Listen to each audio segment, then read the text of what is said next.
Искаш да научиш интересни факти, гледай до края първо.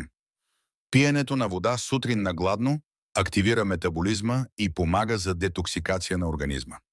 Втори, смяната на позицията на седене или правене на кратки разходки през деня подобрява кръвообращението и намалява умората. 3. Сън от 7-8 часа на нощ повишава концентрацията и продуктивността. Недоспиването води до забавяне на реакциите и лоша памет. Четвърто. Консумацията на повече зеленчуци и плодове спомага за по-добър имунитет и енергия през деня. Пети. Редовното писане на списък с задачи помага за по-добра организация и намалява стреса. Шесто. Дишането дълбоко и бавно за няколко минути намалява нивата на стрес и подобрява настроението. Седми. Поставянето на телефона на небезпокойте режим по време на работа или учене повишава концентрацията и ефективността.